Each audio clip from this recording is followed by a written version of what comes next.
System hacking. Now, before starting the system hacking, we have already done reconnaissance footprinting, we have done scanning, also we have done enumeration. So before getting into the system hacking, we should know that what is the information, what are the information we have till now.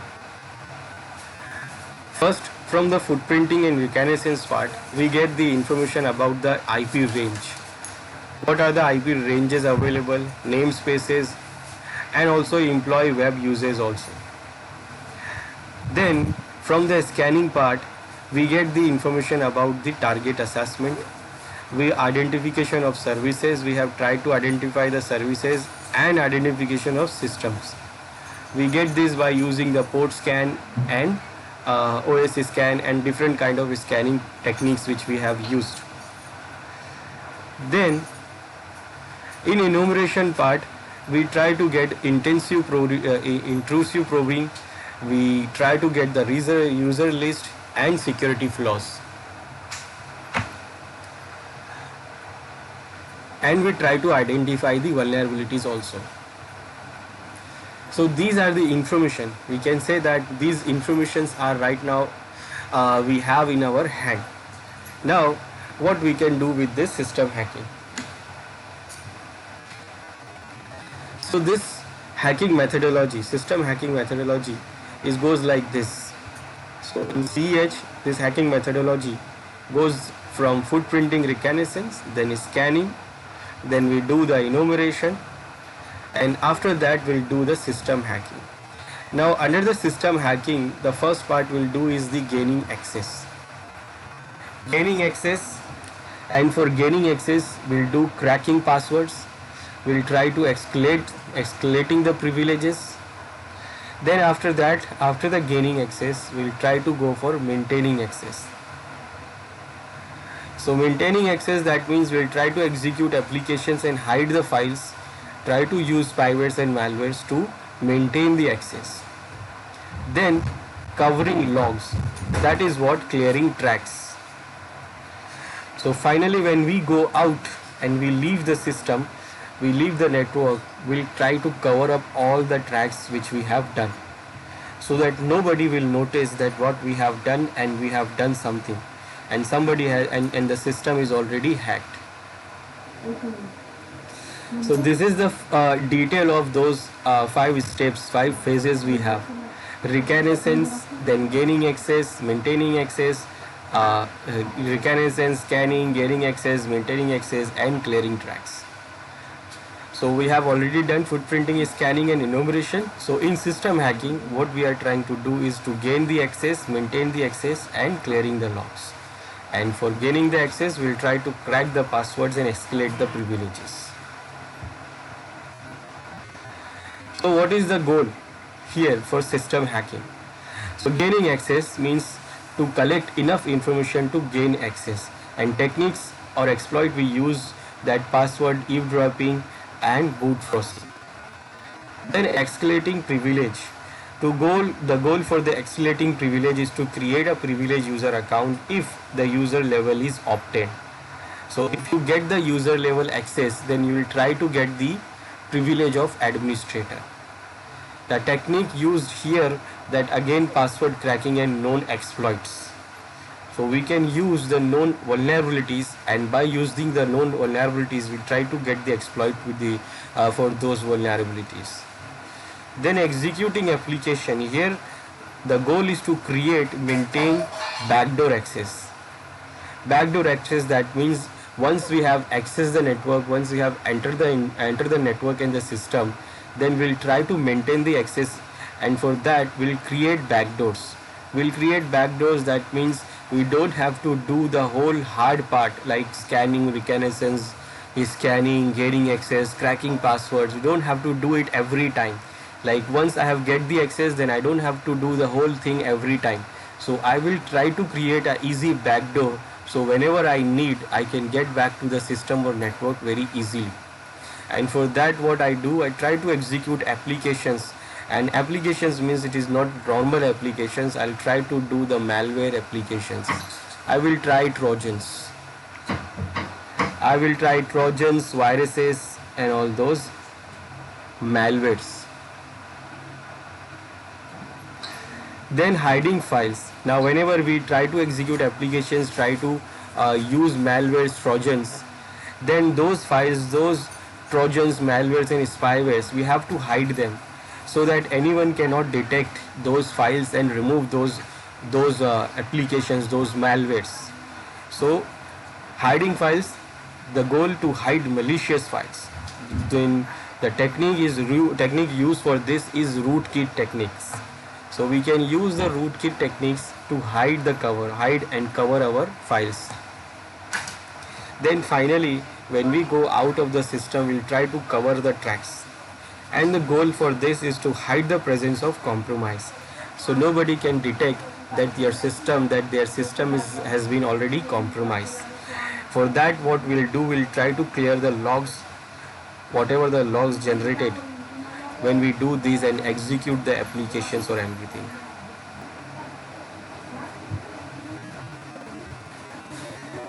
So first, password cracking. Now password cracking techniques are used to recover password from computer system. So basically the password cracking techniques are used to recover the passwords. That means it is not meant for the hackers, it is not meant for the hackers to crack the password. It is basically for the system administrators. If they lose the password, forgot the password, then they can recover the password by using these techniques. Then attackers use this password cracking techniques to gain unauthorized access to the vulnerable system. So this is basically for the administrator to recover the passwords, but the same techniques can be used by the attackers to gain the unauthorized access on the vulnerable systems. Now most of the password cracking techniques are successful due to weak or easily guessable password. So always remember, these password cracking techniques only get successful when you are having easily guessable passwords or weak passwords. Weak passwords or easily guessable passwords are like dictionary words. So if you are using a dictionary word, it is so easy to crack. Dictionary words, if you use any dictionary word, whether it is a 10 character word, 20 character words, if it is a dictionary word, it can be cracked very easily. Then if it is easily guessable password, now remember, attacker has already done the social engineering on you, and it has already done the reconnaissance on you. So it has all the other information regarding you, like your name, your email address, your family members, your interests. So it can guess the password related to that. People do use the passwords like their family members' name, their hobbies, their interests, their we can say their favorite stars and all. So they try to use those passwords. So these can be easily guessable passwords. So if you are using the weak password, dictionary word and easily guessable passwords, then it can be easily cracked. Now, password cracking techniques. So what is the technique for cracking the password? I said dictionary. Now dictionary means the dictionary attack. Now dictionary file is loaded into the cracking application that runs against user accounts. Now simple, if you are having password, then it is very easy to crack it. Now what attacker do? It will try to guess the password from the dictionary words. Like it will take the dictionary, the whole dictionary, and then it will try to use one password, every dictionary word on your account to try to get the right word. So if you are using the dictionary word, then it will be very easy for the attacker to guess the password. It will try all the words from the dictionary one by one, and one of the word may be your password, and then it will easily crack. Now if you are doing it manually, remember, suppose I tried all the dictionary word and I will try to crack your password, crack your password, your account. I try to log into your account and I'll try to access your account. I'll try to crack your password by using the dictionary attack. So if I try to use it, so suppose if you are using manually, that means you're trying to crack the password using every dictionary word. Now you don't have mostly in dictionary, you don't have single word or 10 or 20 word. You may have thousands of words in a dictionary. So is it look easy? No, it is not looking easy, like you are guessing thousands of words one by one. So what attackers do, they use different applications. So there are different applications to use for cracking the password. Now what they do, in those applications they use the dictionary file. So very simple, you just have to add the dictionary file into those applications, and that application do what, it will use single words one by one from that dictionary file and try to use it on your account. And they can do that they can do that based on your power of your system, like whatever the power of your system, based on that they can use number of password in a second. So it depends on your machine, how much your machine can if your machine is fast enough, then it can use 1,000 word within a second. So no matter how many word we are having in the dictionary, so it can be used. If your dictionary has thousands of words, it can be used all the words from the dictionary within 2 minutes. So that is why the dictionary, if you're using the dictionary password, that is very weak password. It can be cracked within a minutes, within 2 minutes, 3 minutes, no longer that, no more that 2-3 minutes or 5 minutes. So if you are using a dictionary password, then it can be cracked very easily. So what attacker will do, attacker will first do the dictionary attack. It will try to use the dictionary file in the application and try to match each and every word from the dictionary one by one. And it does not have to do manually because they have applications to do that.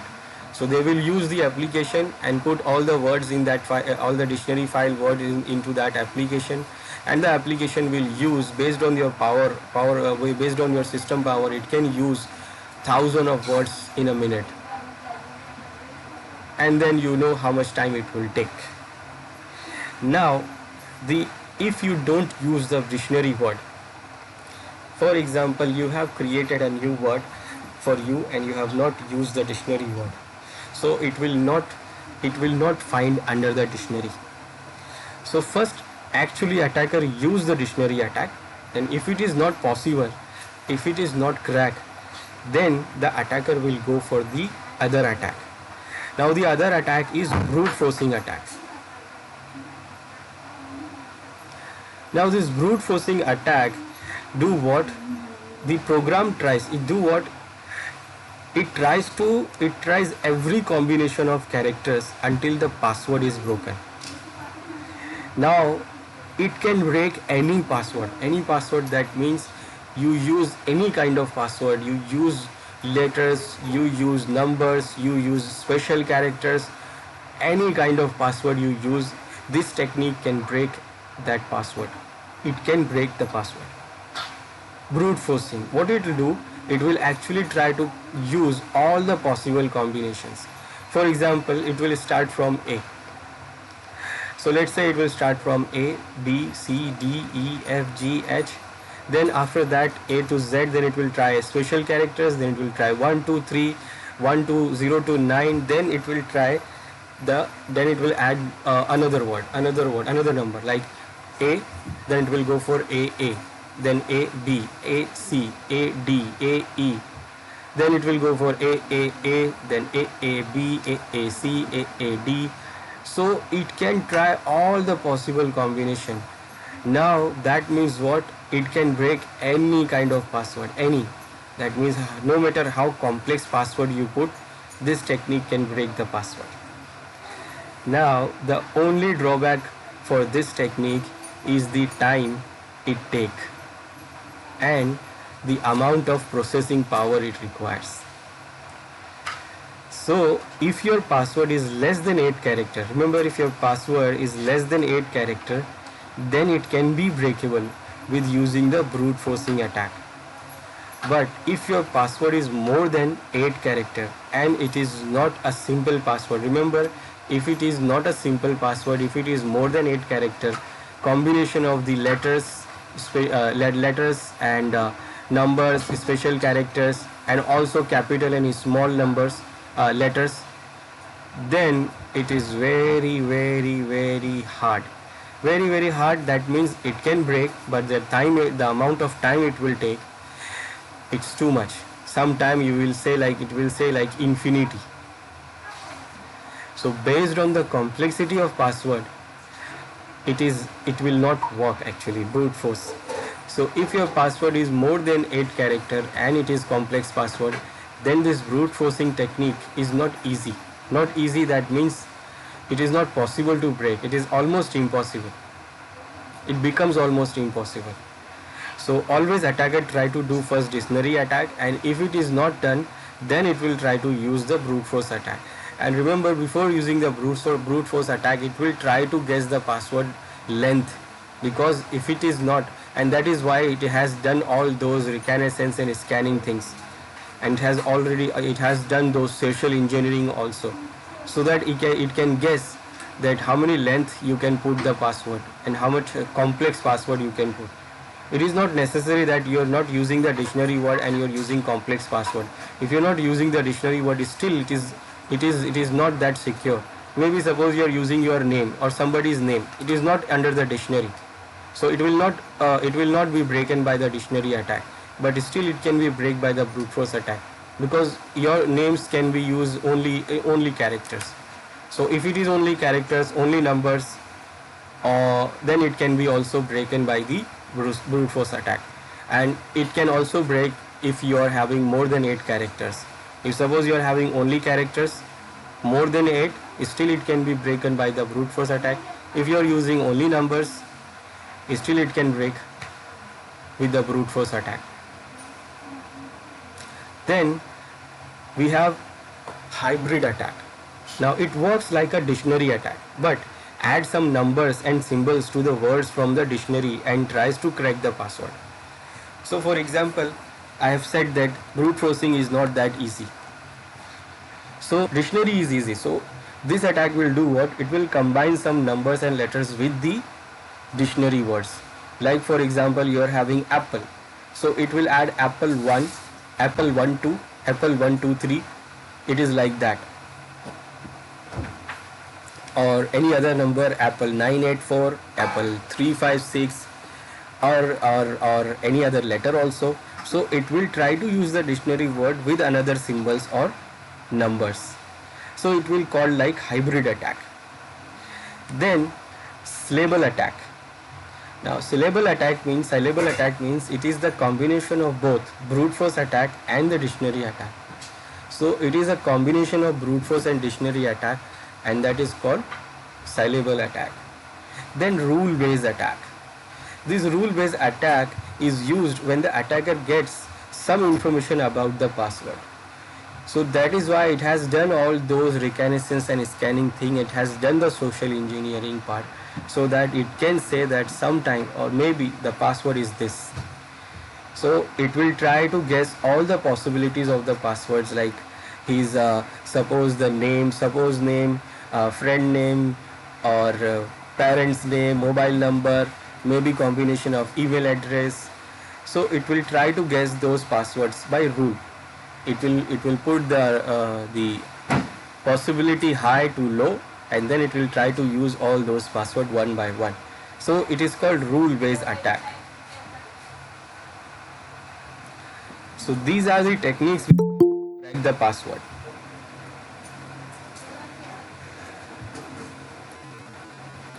Now, what type of password attacks we can do?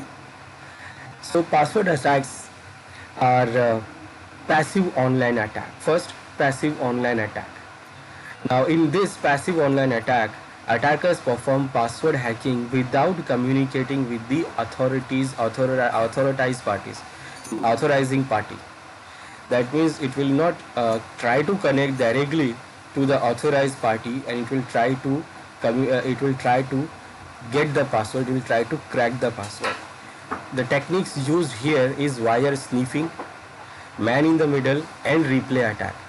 So basically it is man in the middle attack. Man in the middle, that means attacker will try to come in between the server and the client. So the client will not know that there is someone there, and the server will also not know that there is someone in between. So it will try to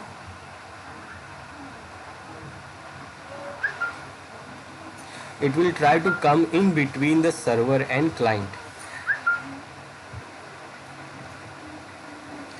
So attacker try to come into the middle of in the middle of server and client, and when it comes in the middle of server and client, then what it do, it actually sniff the wire to get the information which is going from server to client and client to server. Now to come into man in the middle, it will try the replay attacks. These replay attacks is to come into man in the middle, and then when it becomes man in the middle, then it will try wire sniffing. Now when it do wire sniffing, it will do passively. That means the server and the client don't know that there is someone sitting in the middle and trying to sniff the packets. So when the client try to authenticate itself to the server, then those authentication packets that has the username and password will travel through the client to the server. It will be grabbed in the middle by the attacker by using the sniffing tools, and from their sniffing tool, then from their packets, it will try to get the password. It will try to see what is the password and try to crack the password. Then next, active online attack. Now this attacker tries a list of passwords one by one against the victim to crack the password. That means simply in this attack, attacker will actively try to crack the password. Like attacker is sitting with the dictionary file and try to use one by one every word from the dictionary and try to give the password for the user, and hoping that some password will match. Now if you try that attack, it is called password guessing. And this one has very less chances of success. But the active online attack has other options also, which is called phishing.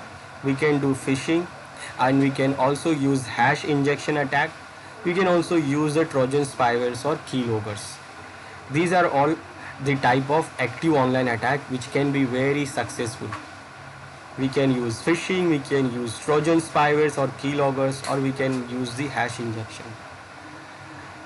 Password guessing is very hard to get success, because guessing the password one by one from every word is not easy.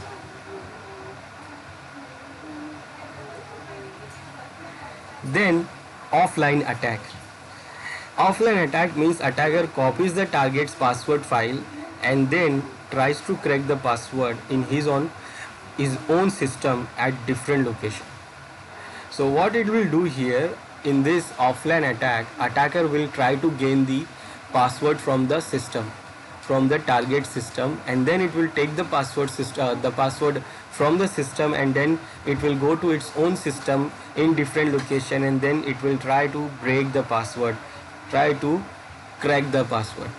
Now when I say it will try to get the password or copy the target password file from the target system, then why it needs to crack it now? Once it gets the password, then why it need to crack? Now remember, passwords are stored in the system, whether it is Windows or Linux or any other operating system. Passwords are stored in the system, but they are not stored in clear text. These passwords store in a hash format. So even if you get the password file, it is not possible for you to see the password because they are hashed. So after getting the password file, you will see the hashed version of the password. So now what you have to do, you have to guess the password hash. Now that means what? Again, you can use the dictionary attack, you can use the brute force attack to guess the password. Now the technique is what? remember the hashing will not be recovered. It is not reverse. That means when you try to reverse the hash, it is not possible. Encryptions can be reversed, but hashing is not reversible. And the passwords stored in the systems are hashed.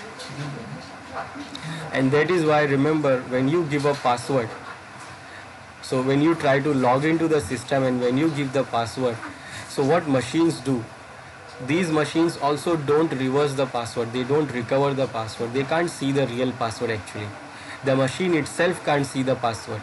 It has stored hash version of your password. That means the passwords are there, stored into the system, and it is hash format. So when you put any password to log in, then machine will do what? It will hash this password which you type with the same algorithm, and then whatever the hash comes, it will try to match that hash with the existing hash, which is the stored into the system. So it will try to match the hash which is stored and the hash which you provided by using the password. So when you type the password, the machine hash the password, and whatever hash comes, it will try to match that hash with the stored hash. So the cracking offline attack do the same thing. So attacker will also do the same thing what machine do. So just like the machine do, what attacker will do, it will get the password file. From the password file, it will get the hashed version of the password. Now it will use the dictionary words, and then it will convert the every dictionary word into the hash, and then it will try to match the hash which is stored into the password file. So very simple. Take the word from dictionary, or suppose dictionary, let's take the dictionary. Take the word from dictionary, hash it with the algorithm, then whatever the hash comes, then match with the hash stored in the password file.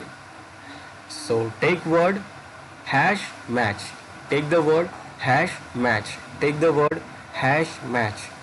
This is the technique for doing the offline attack. Now when you do this manually, it will take lots of time. So it will take lots of time to do this manually.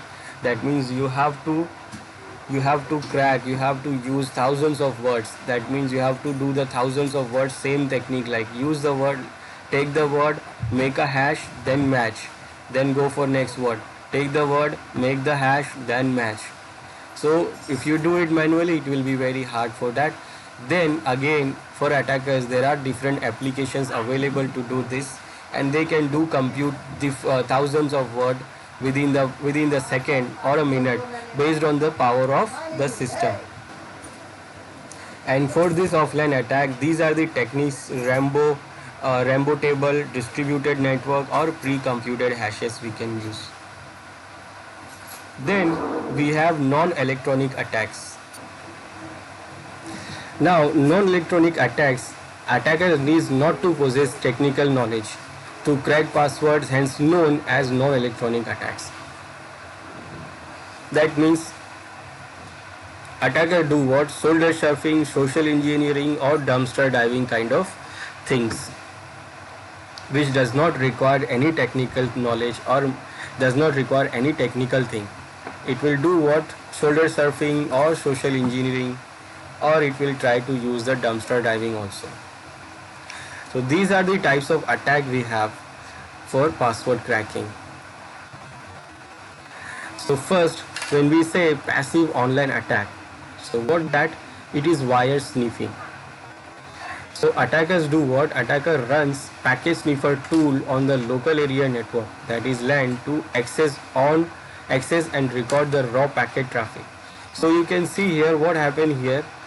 This is a victim and this is the victim. Victim, that means it is one server, or this is the client, and this is, or maybe this is server, or this is the client. And attacker will do what? It will come in between those two servers or two clients. So what it will do here? Attacker run packet sniffer tool on the local area network to access and record the raw network traffic.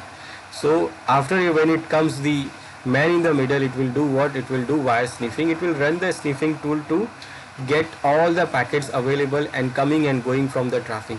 Now the captured data may include sensitive information such as passwords. Passwords when you are using Telnet, FTP, login sessions. These are not secure by default. So if you are using these Telnet, FTP, login or these sessions, they are not secure. So when you log into Telnet or FTP or these login sessions, then what happened? Whatever password and username you give, they go through from server, from this your client, from client to server or server to client. Those data is not secure by default. So it goes by plain text and even email also. When you log into your mail server, by default when you use the SMTP protocol or POP3, they are also not secure. That means when you use these, when you give username and password, they are not secure, they go by the plain text. So if the attacker gets those packets, then what it can do, it can see those passwords very easily. So sniffed credentials are used to gain unauthorized access to the target system. So when it gets the passwords and username from sniffing, then it will be very easy for the attacker to use that and do the attack. Now it is hard to perpetrate. This is sniffing attack hard to perpetrate, but tools are available. And computationally complex. It is computationally complex because you have to track or you have to go through lots of packets coming and going. Because in the busy network you will see thousands of packets coming and going. So you have to use a proper tool which can do the filtering also. So computationally it is complex, but can be done. And for doing the sniffing thing, first you have to do what? You have to be in the middle. So this passive online attack is what? Man in the middle and replay attack. So here what attacker do actually, it comes in between the server and the client. Now it gains the access to the communication channel, and when it uses the sniffer. So gains the access to the communication channel, that means in a man in the middle attack, the attacker acquires the access to the communication channel between victim and the server to extract the information. Then after that, it uses the sniffer to in a replay attack, packets and authentication tokens are captured using a sniffer, and after the relevant info is extracted, the tokens are placed back on the network to gain the access. So it do what? It sniffs the packet and it will try to do replay attack with the packets. Like it will get the packet from the client, because it is not going directly. Right now first victim was going directly to the server, but when the attacker comes in the middle, then what happened? Whatever data sends from the client, it will go first to the attacker and then it will go to the server. So the attacker will do what? It will get the packet from the victim and it will recraft the packet and it will change the packet accordingly, and then it will change the packet and then send it to the server, and that is what? Replay attack. So consideration relatively hard to perpetrate, must be trusted by one or both sides. Then it must be trusted by one or both sides. Then can sometimes be broken by invalidating traffic. So sometimes it can be broken. So when you are in the middle, so it is very perpetual, but one of the system like victim or server must be trusted to you, trusted to the attacker also. Then sometime it will be break because it is invalidating the traffic also. So because of invalidating traffic, it can also be broken. Then we have active online attacks. This active online attack, that means password guessing. First is what? Password guessing. Now very simple in password guessing, what attacker do? Attacker launching the dictionary attack. The attacker takes a set of dictionary words and names and tries all the possible combination to crack the password. So it is like you're sitting with the dictionary and you're trying to use all the dictionary files, all the dictionary words one by one when the password in the password field. and you keep the password, you give the password, press enter, give the password, press enter, and try to guess what is the password. Now this is very time consuming. It is very much time consuming, requires huge amount of network bandwidth. Because you are doing directly on the server, you are using the network, then it will use huge amount of network bandwidth also. And when you use huge amount of bandwidth, and also you try to guess lots of password, and then lots of passwords gets failed, remember, only one password will be successful. So if you are using 1,000 passwords, if you are trying 1,000 passwords, so one password on those 1,000 can, it is possible that one password will be successful, then rest of the 999 will be failed, and that will be detectable. So it is very easily detected. So server side, it is very easy to detect that somebody is trying to guess the password and try to use online password guessing attack. So this attack is very hard or very rare chances of successful, because there are some policies also there on the server where it will block the password, block the account after some failed attempts. So in the policy, the password policy has some policies which blocks the account after some number of failure attempts. So it will also not successful if the policies are there.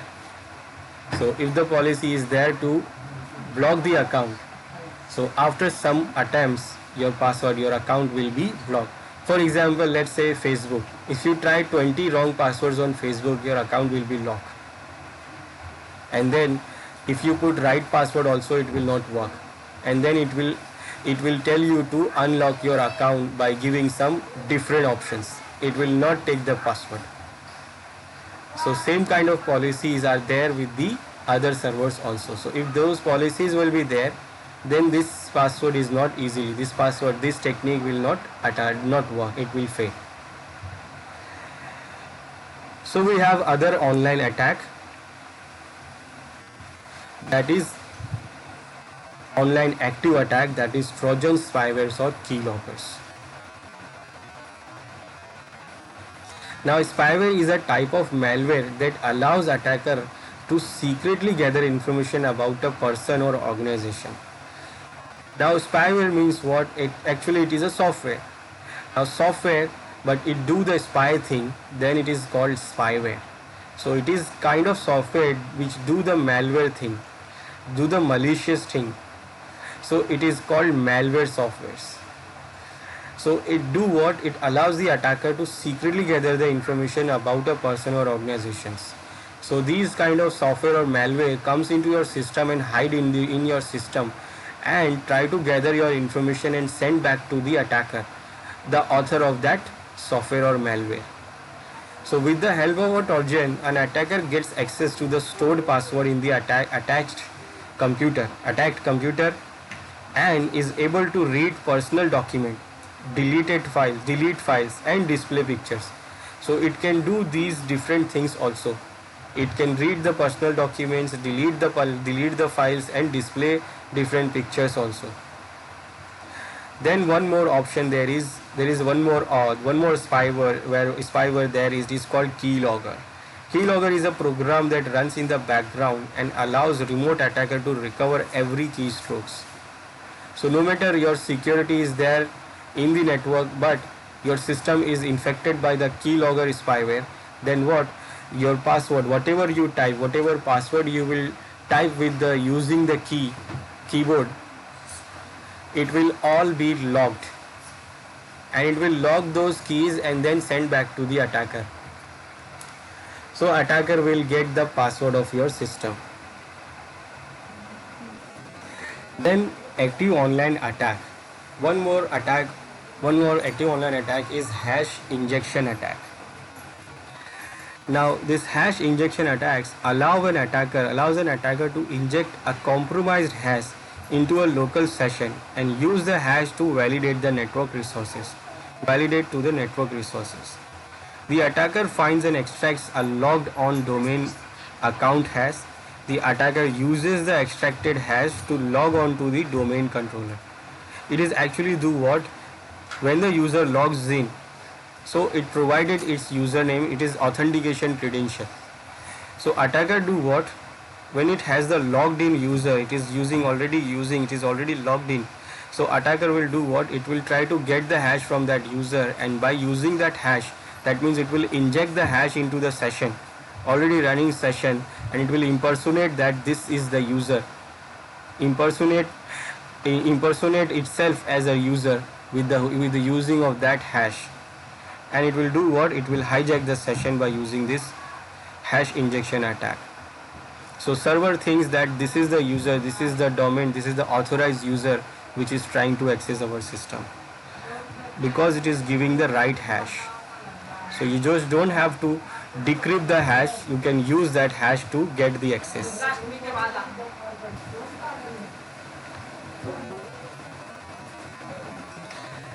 Then there is active online attack, which is called LLMNR or NBTNS poisoning. This is NBT, that means NetBIOS or NetBIOS protocol for name services. Now this LLMNR and NBTNS are two main elements of Windows operating system and used to perform name resolution for hosts present on the same link. So it is basically used for doing the name resolutions. So attacker can do what? The attacker crack the NTLM version 2 hash obtained from the victim's authentication process. The extracted credentials are used to log on to the host system in the network. So it do what? It actually use this vulnerability in this protocol, in this NBTNS or LLMNR protocol. There is a vulnerability, so it uses that vulnerability to get the hash of user. It gets the hash of the user, and then it can use that hash to log into that user account. So how it gets the hash? It can use these different tools. It can use these different tools like NBN spoof, Metasploit or Responder, and in way to get the hash of that user. So how it works basically? So that protocol used to resolve the NetBIOS name of the systems. Now NetBIOS name when you don't have a DNS, or if the DNS is not able to resolve the name, then Windows machine try to resolve the name by using the NetBIOS. Now how it works? It works as a broadcast. It works as a broadcast. That means what happened when suppose this machine's name, this PC number name is PC1, this machine's name is PC2, this machine name is PC3. Now if PC1 wants to connect to PC2, so what it will do, it will use the name PC2 directly, and suppose it want to access the share folder of PC2, so it will go to run and type the backslashes, 2 backslashes, and then name of that machine to get the access of the share folders. Now when it puts enter, now this machine try to find out the name for that IP for that name. Now to get the IP for that name, it will try to get the DNS. If suppose the DNS is not there, or if the DNS is not there, then what? If suppose the DNS is not there, or maybe the DNS is not having the name which it wants, so what it will try to resolve it from the NetBIOS name. Now NetBIOS name, that means this machine will send the broadcast for NetBIOS. It will send the broadcast request. The request will go to all the machines. It will go to this machine also, and it will go to this machine also. Now this machine will not reply because this is not PC2. The PC2 machine is this. So this machine will reply that this is me and this is my IP address.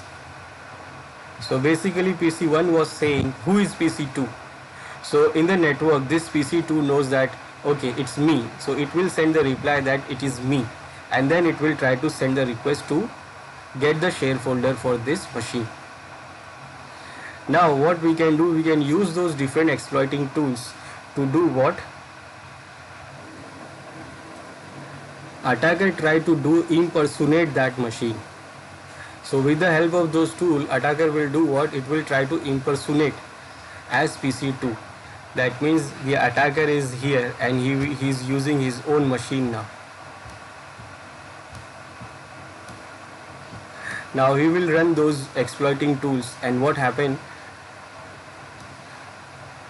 when this machine asks that who is PC2, so request will go to everyone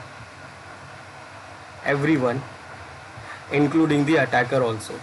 So before this PC2 can even reply, this attacker will reply itself that I am PC2. It will reply that I am PC2.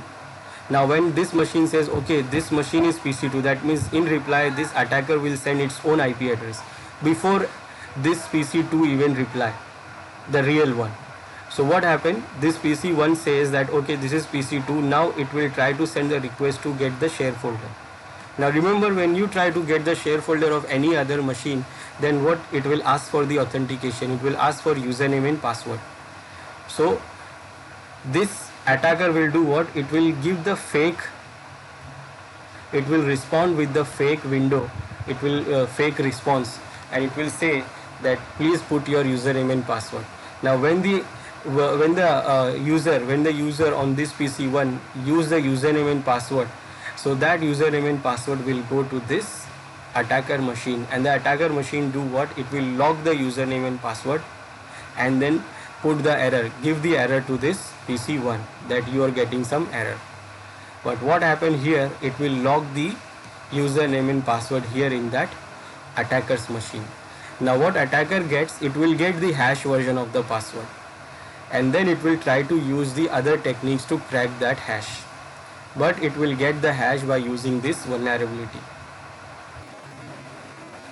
So for that, for doing this, attacker can use these different tools, like for example, there is a tool in the Kali Linux, it is called Responder. We can use this tool also. Let me show you this. So this is our this is Kali machine, this is our Kali Linux.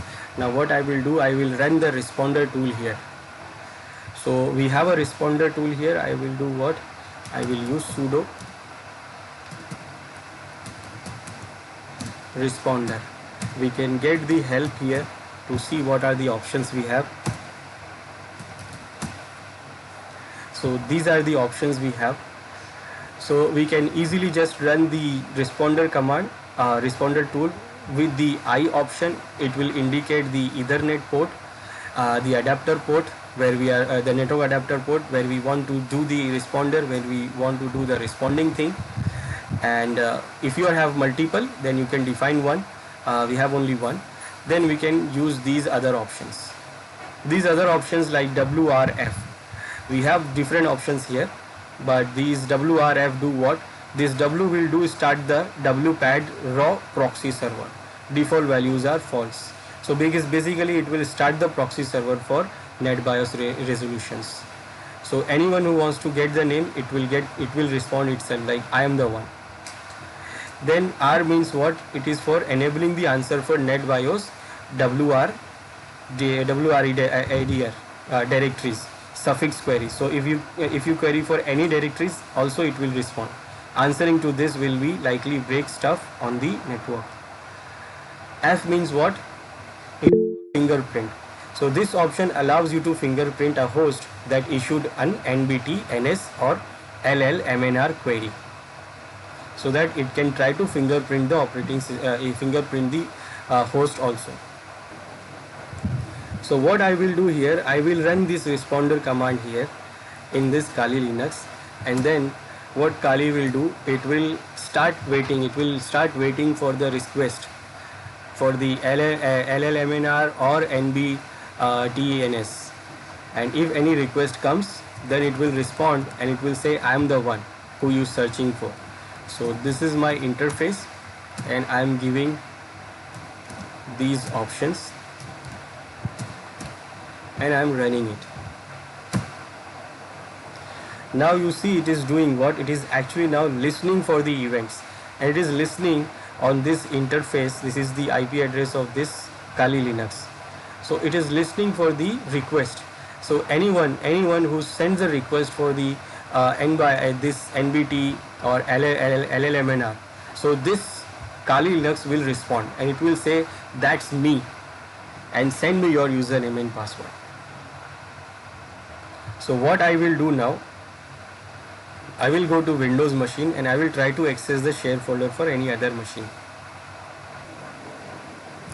Now this is one of the Windows machine in the network. Now what I will do here, I will try to access the share folder. So what I will do, I will press Windows R, 2 backslashes, then I will give a name.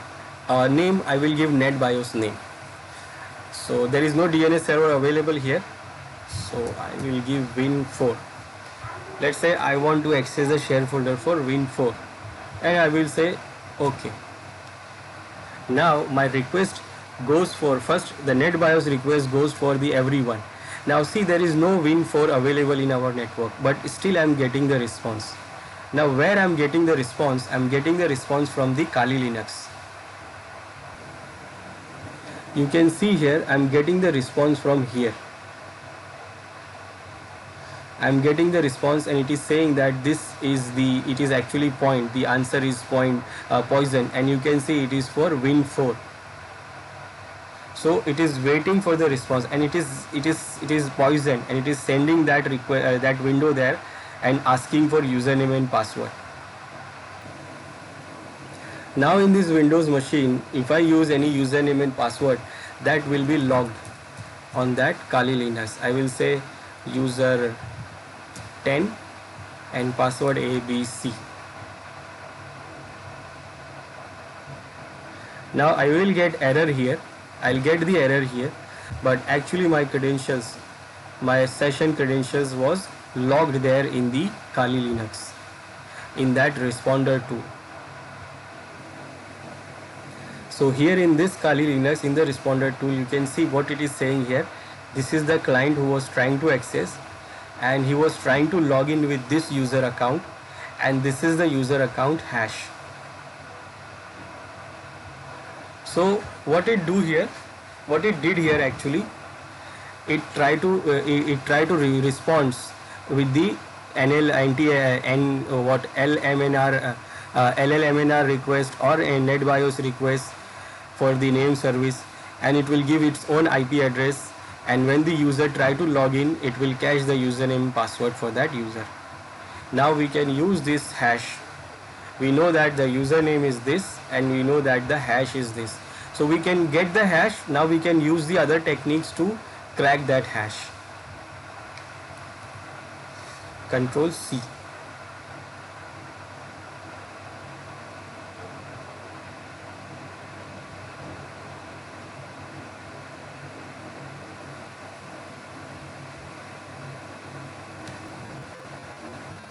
So this is one of the active online attacks we have. Now we have offline attack. Now offline attack, in that we have Rambo attack. Now Rambo attack means what? We have Rambo, we create the Rambo table. Rambo table, that means we convert the huge word list like dictionary files and brute force list into password hashes using the techniques such as Rambo table.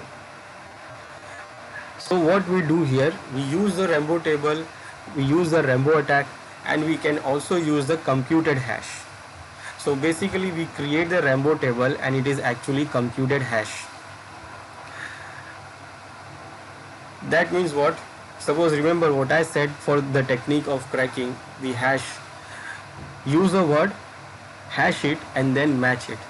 So use the word hash and match. Use the word hash and match. Now for reducing the time and processing power, what we can do, we can create the hash previously. Like before doing anything, we can use the dictionary file and create the hash already. So whenever we want to crack the password, we can use that hash file. So what that hash file actually called Rambo table. So I don't have to do the process like select the word hash and match. Select the word hash and match. Now when we are having the Rambo table, then what we have to do, we just have to use the hash match, hash match, hash match. from that Rambo table which we have already computed. So when any hash matches, then we can see in the Rambo table that what is the real password for that hash. So we can actually do what? Pre-computed hash. So we do what? We compute the hash for a list of possible password and compare it with the pre-computed hash table. And if a match is found, then the password is cracked. And compare the hashes. So it is easy to recover password by comparing the captured password hashes to the pre-computed table. So we are having the pre-computed table, which is what? Rambo table, that we can create by using different applications. And what we do here, there we use the dictionary words and also the brute forcing technique we can use to create the table of different hashes, and we just have to match those hashes to the hash which we got from the password. So it will reduce actually one steps for us, and it will reduce the time and processing power it takes to crack the password. So creating the Rambo table, to create a Rambo tables, we have these different tools. We have WinRTGen and RTGen command line tool to do this. We have graphical tool, WinRTGen, and the same we have command line tool also. Both are same. One is command line and one is what? Graphical. So we can do this, we can use this tool to create the table. So that table we can use for other tools for cracking the password. So we don't have to do what? We don't have to do choose the word, then hash it, then compare the hash with the password hash. So here what we do, we have already hash file, we have already the Rambo table. So we just use that hash file to crack the password. So we do what? We actually use the hash match, and if the password hash matches, that means the same, that is the password, and we can see that in the Rambo table that this is the password. So these are the tools we have. We can use the graphical one, which is WinRTGen, or we can use the RTGen, the same command line tool for the WinRTGen. So this is what the graphical tool WinRTGen we can use to create the Rambo table. And for creating the Rambo table, what you have to do, you have to run this WinRTGen, and first you have to add the table here. Now when you select add the table, so it asks here that how you want, which hash you want to create. You want to create LM hash, NTLM, fast LM, you want MD4, MD5, and these are the different hashing algorithms. So it is asking us that which hashing algorithm you want to create. So you can select the hashing algorithm, like I want MD5. Then you can select the length for the hashing password, minimum length, maximum length, index, then chain length, how many chains you want, chain count, and number of tables, how many number of table you want to create. You can create it on single table, or you want to create it in multiple table. Then you have character sets. Character sets, that means what are the characters you want to use to create the hash table. Now if the password is only characters A to Z, then you can use this alpha.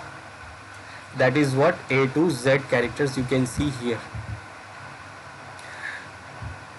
and that is what? Alpha. And these are the other characters you have, character sets, like alphanumeric. Now alphanumeric, that means you have these letters and numbers also. If you want to see these other what these other character sets are, then with this WinRTGen you have this file here which defines the character sets. So if you see this text file, you can see the different character sets here and what those character sets contain. So you can use these character sets which suits for you. So we can choose any of this. So I will go for alphanumeric. And if you want to add some of your own word, then you can add it also, so that you can add some of your own words. You can add it, that means it will open the same file. You can add those words which you want with this alpha or alphanumeric, or only numeric. So it will show up here also. I'll go for alphanumeric. Then table properties, it is going to be the table properties, that key spaces will be this, disk space it will use this 610 MB, and the success probability is 60.71%. Then this is the benchmark. This benchmark defines your computer's capability actually, because when you do this, so it will take time. Because of your processing power. So you can check this by using this benchmark. So before doing this, it is here we can check this, the benchmark, like hash speed is this, that means this number of hash per second it is going to be created. Step speed, that means these steps per second it is going to take, and you can see thousands of steps are there. Now it based on your system's performance. Table pre-computation time, it will take this 9 hours, more than 9 hours for this alphanumeric. And this alphanumeric, and minimum 1 and maximum 7. Remember, it is not more than 8 character. So it is going to take 9 hours. And total computation time will be also 9 hours. Max crypto analysis time also 0.9 seconds. So if I start this and if I try to do this, to complete this total, it will take almost 9 hours. If I increase the length here for the maximum,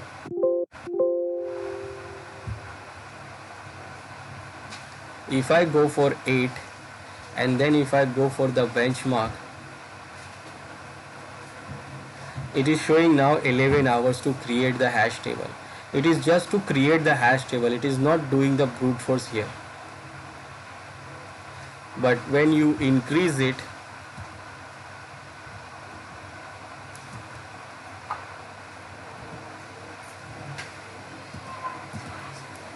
so as you increase this, it will increase the time also. Now I will do what? I will start this.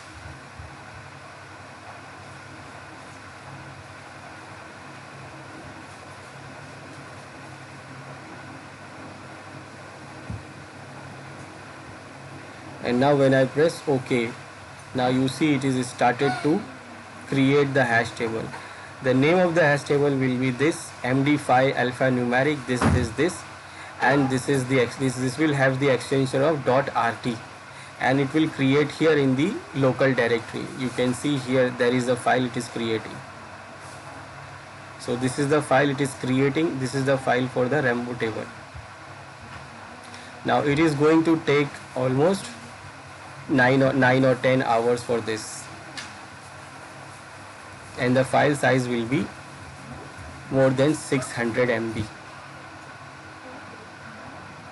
And you can see it is going to do this number of characters, and it has reached till here. So it has not completed 0. At least 1 point. It is still in 0.1. So it will take lots of time, so I will not do it here. I will stop it here.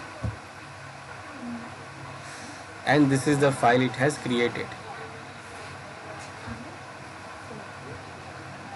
So this is the file it has created, and we can use this Rainbow table file in our password cracking software to crack the password.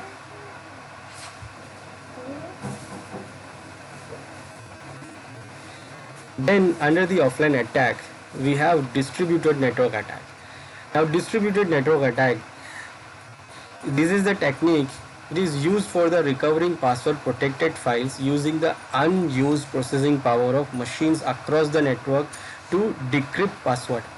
In this attack, a DNA manager is installed in the central location where machines running DNA clients and can access it over the network. So the DNA manager is installed in a central location where machines running on DNA client can access it over the network. So DNA manager coordinates the attack and allocates small portion of the key search to machines that are distributed over the network. DNA clients run in the background, consuming only unused processor time. The program combines the processing capabilities of all the clients connected to network and uses it to perform key search to decrypt them. As I said, this decryption will take lots of time and based on the processing power. So based on the processing power of your system, it can take a lot of time.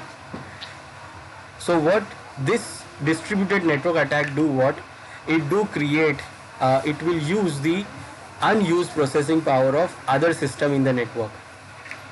So it install the DNA agent, it install the agent in all the other machines in the network, and in the centralized location it install the manager.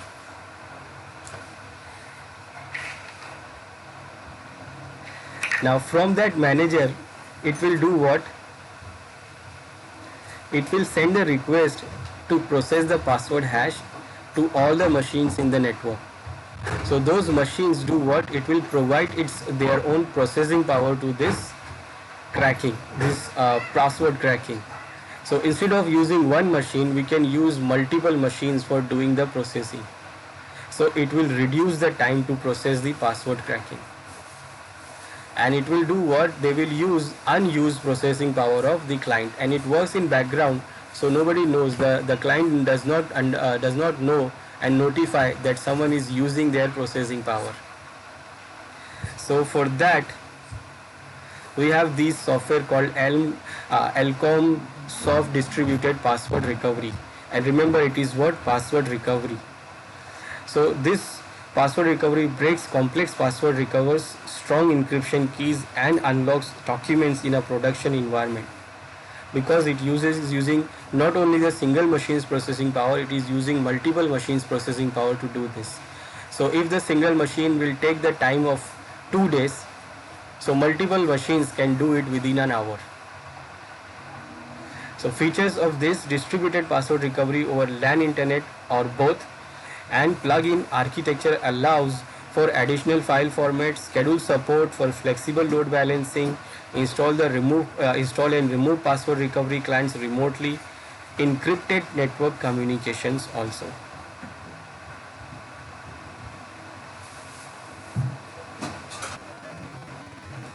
Then we have non-electronic attacks. Now non-electronic attacks are like soldier surfing, dumpster diving, social engineering attacks. These attacks does not require the technical knowledge because it works differently. Like shoulder surfing, it is like looking at either the user's keyboard or screen while he or she is logging in.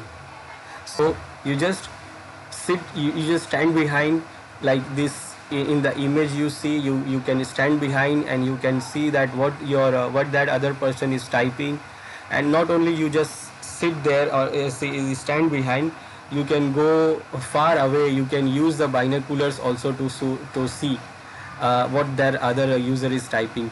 Maybe you are not able to see the password what it is typing, you can see the characters, how many characters it is using, so that you can know that whether it is using this password or that password. You can easily you can try to guess it. Then you can use the dumpster diving. This is like searching for sensitive information at the user's trash bins, printer trash bins, and user desks for sticky notes. Most of the users have the habit to create the sticky notes. Sticky notes for important things, like maybe they are using that passwords combinations, they create the sticky notes and unknowingly they throw those things into the dumps. So dumpster diving, the attacker can do dumpster diving to get those information from there. They can get the information from the printer also, printer trash. So when someone prints the document, if suppose some words are not okay, then they throw it into the dump directly. So it is not good for them but good for attacker. So in the dumpster attacker may find lots of important information there.